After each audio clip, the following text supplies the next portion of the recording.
Hello dear students, welcome back. बच्चों, एक और नए लेक्चर के साथ आज इस लेक्चर के अंदर हम जो डिस्कस करने जा रहे हैं वो लिपिड्स के बारे में। ठीक है बच्चों, तो लिपिड्स का यहाँ पर इंट्रोडक्शन और उसके बाद लिपिड्स की प्रॉपर्टीज और देन उसके बाद इसकी हम क्लासिफिकेशन जो है यहाँ पर डिस्कस करेंगे। भाई लिपिड्स किस तरह के बने होते हैं और लिपिड्स के कितने टाइप्स हैं। ठीक है, जिसमें सिंपल लिपिड्स है और कॉम्प्लेक्स लिपिड्स है और ड्राइव्ड लिपिड्स, ये तीन तरह के इसके हम क्लासिफिकेशन नाम और इसके एग्जाम्पल यहाँ पर हम डिस्कस करेंगे। स्टार्ट करते हैं सबसे पहले लिपिड्स। तो बच्चों देखिए, लिपिड्स यही सेम बायोमोलिक्यूल्स का जो चैप्टर चल रहा है, तो लिपिड्स भी एक किस्म के बायोमोलिक्यूल्स हैं। जिस तरह आपने प्रोटीन्स पढ़ा है, कार्बोहाइड्रेट्स पढ़ा है, इसी तरह लिपिड्स भी बायोमोलिक्यूल्स हैं जो हर ऑर्गेनिज्म के अंदर इंपॉर्टेंट होते हैं। इन लिपिड्स का काम होता है, कहीं ये एनर्जी का काम कर रहे होते हैं, एनर्जी सोर्स का भी रोल प्ले करते हैं, कहीं ये कवरिंग में काम करते हैं, जैसे इंसुलेटिंग लेयर का भी काम कर रहे होते हैं। उसके अलावा ये सेल मेम्ब्रेन को बनाने का भी काम करते हैं, जैसे फास्फोलिपिड्स जो आपने सुना होगा। तो अगर स्टार्ट करते हैं चलें लिपिड्स के बारे में, तो सबसे पहले लिपिड्स जो है कोई एक मॉलिक्यूल का नाम नहीं है। लिपिड्स के अंदर डिफरेंट वैरायटी के ऑर्गेनिक कंपाउंड्स आ जाते हैं, डिफरेंट वैरायटी के ऑर्गेनिक कंपाउंड्स आ जाते हैं। पूरे ग्रुप को हम क्या कहते हैं? लिपिड्स का नाम देते हैं। जिस तरह आपने कार्बोहाइड्रेट्स पढ़ा था, तो कार्बोहाइड्रेट्स के अंदर एक तरह के ही मॉलिक्यूल्स थे, एक तरह के, जैसे मोनोसेक्राइड्स हैं तो सारे एक जैसे होंगे, ग्लूकोज है, ठीक है जी। तो उनके अंदर सब तरह की बॉन्डिंग भी होती है, ग्लाइकोसाइडिक लिंकेज। प्रोटीन में भी आपने पढ़ा अमाइनो एसिड्स होंगे और कोई चीज नहीं होगी। लेकिन लिपिड्स के अंदर ऐसा नहीं है। लिपिड्स क्योंकि एक डिफरेंट ग्रुप है इन दो मॉलिक्यूल से, प्रोटीन और कार्बोहाइड्रेट से, ये डिफरेंट है। इसके अंदर जो आपको कंपाउंड्स मिलेंगे वो वैरायटी के अंदर होंगे, वो अलग अलग तरह के होंगे। ठीक है, जैसे कि फॉस्फोलिपिड्स मिलेगा इसके अंदर आपको, ट्राइग्लाइसराइड इसके अंदर मिलेगा, कोलेस्ट्रॉल आपको इसके अंदर मिलेगा, स्टोराइड इसके अंदर मिलेगा, वैक्सीज इसके अंदर मिलेंगे, प्रोस्टग्लैंडियंस मिलेगा। तो देखिए अलग अलग तरह के नाम आ रहे हैं और सारे नाम अलग अलग तरह के, एक जैसे नहीं है, अलग अलग तरह की इनकी कंपोजिशन होगी, इनका स्ट्रक्चर होगा। तो इसलिए इसको कहते हैं लिपिड्स जो है ये ग्रुप है, वैरायटी ऑफ ऑर्गेनिक कंपाउंड्स। ठीक है जी, तो आप इसकी लिपिड के लिए वर्ड यूज कर सकते हैं, क्या है ये? Variety of organic compounds. तो लिपिड्स का जो ग्रुप है उसके अंदर आपको क्या मिलेंगे? एक जैसे नहीं है, डिफरेंट है, वैरायटी होगी। ठीक, डिफरेंट वैरायटी होगी ऑर्गेनिक कंपाउंड्स की। तो इसकी डेफिनेशन में ये कह रहे हैं कि भाई ये क्या है? Heterogeneous group of different organic compounds, ये इसकी बात आ गई। हेट्रोजीनियस का मतलब है कि इसके अंदर जो भी कंपाउंड्स होंगे, जो भी मॉलिक्यूल्स हम पढ़ेंगे, वो सारे एक जैसे नहीं होंगे, वो डिफरेंट कैटेगरी के अंदर आएंगे, जिनमें अलग अलग तरह की बॉन्डिंग होगी, लिंकेजेस होंगे। तो heterogeneous group of different organic compounds, तो इसी को हम कहते हैं लिपिड्स। अब जैसे डिफरेंट कौन कौन से, फॉर एग्जांपल जैसे आपके पास एग्जांपल मौजूद है, इसके अंदर आप पढ़ेंगे एक मॉलिक्यूल है जिसका नाम है असाइल ग्लाइसरोल। अब एक ये कंपाउंड है, तो असाइल ग्लाइसरोल है, इसके अंदर आपको अलग तरह की नेचर मिलेगी। ठीक है जी। इस तरह एक है वैक्सिस जो मौजूद है। उसके अलावा दूसरा इसके अंदर क्या है? फास्फोलिपिड्स। अब देखिए फास्फोलिपिड्स में क्या लिपिड्स भी आ रहा है, फॉस्फेट भी आ रहा है। देन उसके बाद इसके अंदर आप एक और ग्रुप पढ़ेंगे जिसका नाम होता है स्टोराइड्स। अब स्टोराइड्स जो है इसमें आप आगे जाकर हार्मोन्स बनते हैं। इसके अलावा एक और ग्रुप है जिसको हम कहते हैं कोलेस्ट्रॉल, जो है वो भी इसके अंदर मिलेगा। कोलेस्ट्रॉल के अलावा इसके अंदर हम डिस्कस करेंगे भाई प्रोस्टग्लैंडियंस, एक किस्म का लोकल हार्मोन होता है प्रोस्टग्लैंडियंस। अब देखिए बहुत सारे ये वैरायटी के अंदर होते हैं ऑर्गेनिक कंपाउंड्स, इसलिए इसको कहा जाता है heterogeneous group of different organic होते हैं। ये सारे क्या हैं? Organic compounds. तो हमने पढ़ा ना बायोमोलिक्यूल्स में carbohydrate, protein, lipids, nucleic acid, ये क्या है? ये ऑर्गेनिक है। अब चलें इसका जो टर्म दिया था, लिपिड्स का जो टर्म दिया था, वो एक साइंटिस्ट था 1943 के अंदर टर्म दिया था, जिस साइंटिस्ट का नाम था ब्लोर। ठीक है जी, कौन सा था? साइंटिस्ट था जिसका नाम था ब्लोर। ब्लोर 1943 के अंदर ये टर्म दिया था लिपिड्स। ये टर्म लिपिड उन मॉलिक्यूल्स के लिए यूज किया जाता है जो क्या नेचर रखते हैं?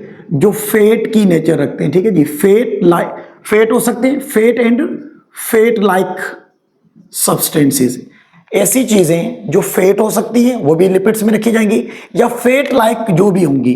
ठीक है जी, तो उसको रखा जाएगा लिपिड के ग्रुप में। फेट्स हो सकती हैं या फेट लाइक जो भी होंगी, उनको रखा जाता है इस लिपिड्स के ग्रुप के अंदर। तो प्योर फेट्स नहीं कह सकते, लेकिन फेट लाइक हुई तो वो भी लिपिड्स के अंदर कंसीडर की जाएगी। जैसे कि फेट लाइक कौन सी है? फास्फोलिपिड से, स्टोराइड से, ये फेट्स लाइक कह सकते हैं। ठीक है बच्चों, अब अगर इसकी हम बात करते हैं इसकी प्रॉपर्टीज की, भाई कि क्या क्या इसके अंदर चीजें मौजूद होती हैं, तो इसकी जनरल प्रॉपर्टीज क्या है? तो प्रॉपर्टीज में हम इसके डिस्कस करेंगे, सोल्यूबिलिटी डिस्कस करेंगे, इसकी नेचर डिस्कस करेंगे।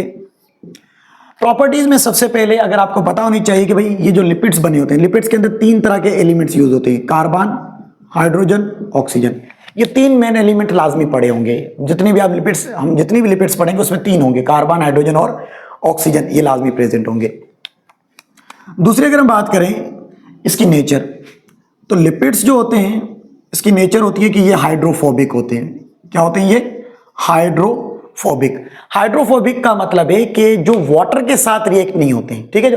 तो एक होता है हाइड्रोफिलिक, जो वाटर लविंग होगा। दूसरा होता है हाइड्रोफोबिक, मतलब आप लिपिड को जब पानी के अंदर ऐड करेंगे तो इन दोनों का रिएक्शन नहीं होगा। ये दोनों, पानी क्या करेगा? लिपिड को अलग कर देगा, पानी इसको क्या कर देगा? दूर कर देगा।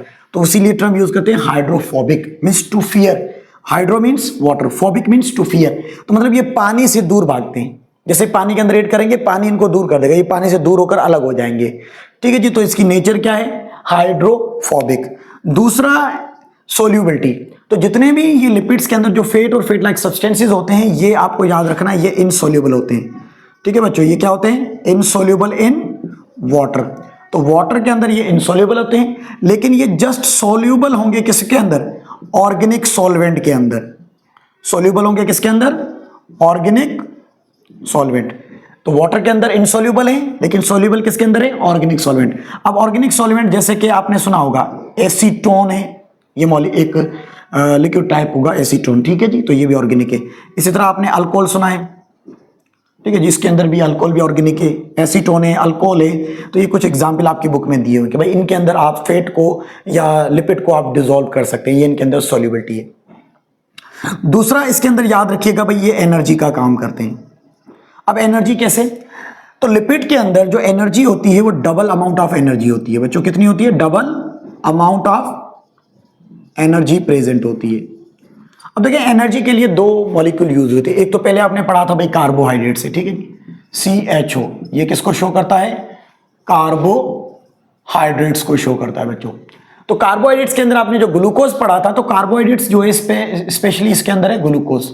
तो ग्लूकोज जो यूज होता है, ये यूज होता है क्विक सोर्स ऑफ एनर्जी के लिए, क्विक सोर्स ऑफ एनर्जी, ठीक है जी। तो कार्बोहाइड्रेट्स के अंदर एनर्जी का जो सोर्स है वो क्विक है, मतलब जैसे ही हमारी बॉडी को एनर्जी चाहिए तो फर्स्ट जो और मतलब के मॉलिक्यूल यूज होगा, प्राइमरी जो सोर्स है एनर्जी का वो ग्लूकोज है, कार्बोहाइड्रेट्स है, ठीक है, ग्लूकोज या कार्बोहाइड्रेट्स कह सकते हैं। लेकिन इनके अगर कार्बोहाइड्रेट्स नहीं है तो हमारी बॉडी फेट को भी यूटिलाइज कर सकती है, मतलब लिपिड को भी इस्तेमाल करती है एनर्जी बनाने के लिए, और प्रोटीन्स को भी इस्तेमाल कर सकती है। लेकिन ये जो कार्बोहाइड्रेट्स है इनके अंदर अमाउंट ऑफ एनर्जी क्या होती है? लेस अमाउंट ऑफ एनर्जी होती है, less amount of energy. Energy की कंसंट्रेशन कम है, अमाउंट इसके अंदर एनर्जी कम है कार्बोहाइड्रेट्स के अंदर, लेकिन क्विक सोर्स है।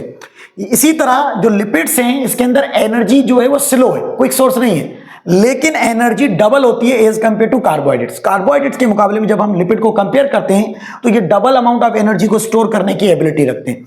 अब इनमें double amount of energy store क्यों होती है? दरअसल जब हम इसकी स्ट्रक्चर पढ़ते हैं तो इसके अंदर जो जितने भी लिपिड्स आ जाते हैं, तो जनरली लिपिड्स के अंदर जो होता है एक कार्बन होता है, दूसरा हाइड्रोजन है और तीसरा ऑक्सीजन है। तो उसमें इसलिए होता है कि भाई कार्बन और हाइड्रोजन का ये जो रेशो होता है ये ज्यादा होता है, इन दोनों का रेशो क्या होता है? ज्यादा। तो कार्बन हाइड्रोजन की बॉन्डिंग का जो रेशो है वो ज्यादा होता है, और ऑक्सीजन का जो रेशो होता है वो क्या होता है? लिपिड्स के अंदर कम होता है। तो कार्बन हाइड्रोजन का रेशो ज्यादा होने की वजह से और ऑक्सीजन का रेशो कम होने की वजह से लिपिड के अंदर एबिलिटी है कि ये डबल अमाउंट ऑफ एनर्जी को स्टोर कर सकते हैं, ठीक है जी बच्चों, डबल अमाउंट ऑफ एनर्जी। जैसे फॉर एग्जांपल ट्राइस्टीरीन, जिसमें क्या है? C57 कार्बन होते हैं, H100N 110, हाइड्रोजन कितने होते हैं? 110, और ऑक्सीजन कितने होंगे? 6। तो आप देख लें यहां पर कार्बन कितने? 57 है, और ऑक्सीजन हाइड्रोजन कितने? 110। तो देखिए कार्बन और हाइड्रोजन का रेशियो क्या है? बहुत ज्यादा है, लेकिन ऑक्सीजन का रेशियो क्या है? कम है, 6 है। तो इस एबिलिटी की वजह से लिपिड्स जो है इनके अंदर double amount of energy store होने की एबिलिटी मौजूद होती है। तो ये एनर्जी के हिसाब से आपको इसको याद रखना है, ठीक है बच्चों। अच्छा बच्चों, उसके बाद जो है लिपिड्स को आप पॉलीमर नहीं कह सकते भाई। पॉलीमर का मतलब होता है कि जिसमें हमारे पास एक जैसे यूनिट्स ज्वाइन होकर कंडेंसेशन होकर बहुत बड़ा यूनिट बन जाए, तो वो पॉलीमर है। लेकिन जब लिपिड्स के बारे में आते हैं तो लिपिड्स के लिए टर्म यूज किया जाता है, तो जनरली लिपिड्स जो होते हैं ये नॉन पॉलीमर होते हैं। ये क्या होते हैं? Non polymer. नॉन पॉलीमर इसलिए कह रहे हैं कि लिपिड्स जो बना होता है वो सेम काइंड ऑफ यूनिट से नहीं बनेगा, आगे उसमें अलग अलग तरह के मॉलिक्यूल्स ऐड होते जाते हैं, ठीक है। तो जनरली आप ये कह सकते हैं ये पॉलीमर नहीं है, ये क्या है, नॉन पॉलीमर। तो ये आपको बात समझ में आ गई होगी। लिपिड का इंट्रोडक्शन, टर्म किसने दिया है, फेट और फेट लाइक सब्सटेंस को लिपिड में रखा जाता है। Heterogeneous group are different organic compounds हैं। कौन कौन से इसके अंदर एग्जाम्पल आ जाते हैं, ये आपके सामने मैंने लिख दिए हैं। प्रॉपर्टीज के अंदर इसकी 4-5 मैंने मेन प्रॉपर्टीज लिख दी हैं कि भाई इसके अंदर एलिमेंट होते हैं कार्बन, हाइड्रोजन, ऑक्सीजन। इनकी नेचर हाइड्रोफोबिक है। नॉन पोलर भी आप कह सकते हैं, कुछ बुक्स में लिखा होगा नॉन पोलर इसकी नेचर है, ठीक है बच्चों। उसके बाद है इनसोल्यूबल इन वाटर है और सोल्यूबल इन ऑर्गेनिक सॉल्वेंट, ठीक है जी। एनर्जी इसके अंदर कार्बोहाइड्रेट के कंपैरिजन में क्या होती है, डबल अमाउंट के अंदर इसकी एनर्जी प्रेजेंट होती है।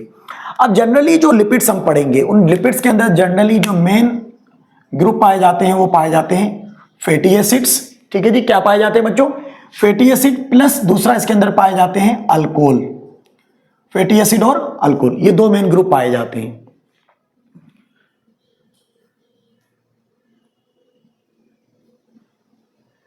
ठीक है बच्चों, तो मेन ग्रुप दो पाए जाते हैं, एक फैटी एसिड है, दूसरा कौन सा ग्रुप पाया जाता है इसके अंदर, अल्कोहल इसके अंदर ग्रुप पाया जाता है। तो लाजमी नहीं है, मतलब हम ये नहीं कह सकते, लाजमी नहीं है कि नेसेसरी नहीं है कि हर लिपिड के अंदर आपको फैटी एसिड और अल्कोहल मिलेगा। कुछ ऐसे भी लिपिड्स हैं जो विदाउट फैटी एसिड के भी होते हैं, जो हम यहां पर आगे डिस्कस कर देंगे। अब अगर हम इनकी क्लासिफिकेशन की बात करते हैं तो बच्चों जो कि क्लासिफिकेशन जो है लिपिड की जनरली हमारे पास 3 ग्रुप के अंदर की जाती है क्लासिफिकेशन, ठीक है जी। लिपिड्स की एक लिपिड्स होती है सिंपल लिपिड्स, एक लिपिड कौन सी है, सिंपल लिपिड्स। तो एक ग्रुप है सिंपल लिपिड्स। सिंपल लिपिड्स कहते हैं जिसमें सिर्फ और सिर्फ क्या मौजूद होते हैं, फैटी एसिड प्लस अल्कोहल। जब फैटी एसिड और अल्कोहल ये दोनों ज्वाइन हो जाते हैं तो फैटी एसिड और अल्कोहल के दरमियान में जो बॉन्ड बनता है उस बॉन्ड को कहते हैं ईस्टर। कौन सा बॉन्ड होगा, ईस्टर बॉन्ड। तो ये आप कह सकते हैं esters of fatty acid and alcohol. तो फैटी एसिड और अल्कोहल जब मिलेंगे, सिंपली ये दो चीजें होती हैं, तो वो जो लिपिड्स होगी उसको हम कहेंगे सिंपल लिपिड्स। अब सिंपल लिपिड्स के एग्जांपल जैसे कि फॉर एग्जांपल यहां मैंने लिखी, जैसे कि ये वाला एक है असाइल ग्लाइसरोल, ठीक है बच्चों। कौन सा एग्जांपल है, असाइल ग्लाइसरोल। इसके अलावा जो वैक्सीज होती हैं वो यहां पर आगे डिस्कस करेंगे, हर नेक्स्ट वीडियोस के अंदर हम इसको डिटेल के अंदर पढ़ेंगे, असाइल ग्लाइसरोल और वैक्सीज को भी, ठीक है जी। उसके बाद दूसरी लिपिड कौन सी है बच्चों, दूसरी लिपिड जो होती है उसको कहते हैं कॉम्प्लेक्स लिपिड्स। कौन सी लिपिड्स होती है, कॉम्प्लेक्स लिपिड्स। अब कॉम्प्लेक्स लिपिड्स कौन सी होती है, ऐसी लिपिड्स जो फैटी एसिड अल्कोहल के साथ कोई और ग्रुप प्रेजेंट हो, तो उसको कॉन्जुगेटेड लिपिड्स भी आप कह सकते हैं। मतलब इसमें क्या है, फैटी एसिड प्लस इसके अंदर अल्कोहल और उसके साथ इसके अलावा अदर ग्रुप कोई प्रेजेंट हो, अदर ग्रुप प्रेजेंट हो तो उसको आप क्या कहेंगे, कॉम्प्लेक्स लिपिड्स। अब जैसे इसका एग्जांपल जो है हमारी बुक के हिसाब से फॉस्फोलिपिड्स, क्या कहेंगे, फॉस्फोलिपिड्स। तो फॉस्फोलिपिड्स में क्या देखें, लिपिड्स के साथ दूसरा क्या है, फॉस्फेट ग्रुप है, तो फॉस्फेट अदर ग्रुप में आ जाएगा। फैटी एसिड और अल्कोहल के साथ क्या है, अदर ग्रुप, इसको आप क्या कहेंगे, कॉम्प्लेक्स लिपिड्स का नाम देंगे, ठीक है। जैसे इसके अलावा हम ग्लाइकोलिपिड्स कॉम्प्लेक्स लिपिड्स में आएगा, ठीक है बच्चों। उसके बाद तीसरा जो है वो हमारे पास कहलाता है ड्राइव्ड लिपिड्स। क्या कहते हैं उसको, ड्राइव्ड लिपिड्स। अब ड्राइव्ड लिपिड्स क्या है, ऐसी लिपिड्स जो ड्राइव की जाती है। कहां से ड्राइव की जाए, सिंपल और कॉम्प्लेक्स लिपिड से जो लिपिड ड्राइव होगी, इन दोनों से, सिंपल से और कॉम्प्लेक्स से जो ड्राइव की जाएगी उसको हम क्या कहेंगे, ड्राइव्ड लिपिड का नाम देंगे। अब ड्राइव्ड लिपिड में जैसे कि एग्जांपल हमारे पास मौजूद है, जैसे कि स्टोराइड्स हैं, स्टोराइड्स पढ़ेंगे इस चैप्टर के अंदर आगे टॉपिक में, ठीक है जी। स्टोराइड्स के अलावा हम जो पढ़ेंगे प्रोस्टग्लैंडियंस जो होते हैं, प्रोस्टग्लैंडियंस, तो ये हमारे पास कंसीडर किए जाते हैं ड्राइव्ड लिपिड्स, ठीक है बच्चों। तो ये हमारा छोटा सा लेक्चर था जिसमें इंट्रोडक्शन टू लिपिड्स एंड उसकी क्लासिफिकेशन हमने समझ लिए। नेक्स्ट वीडियो के अंदर हम पढ़ेंगे एसाइल ग्लाइसरोल क्या होता है और फैटी एसिड के टाइप्स और कुछ की पॉइंट्स भी वहां पर हम डिस्कस करेंगे। Thank you.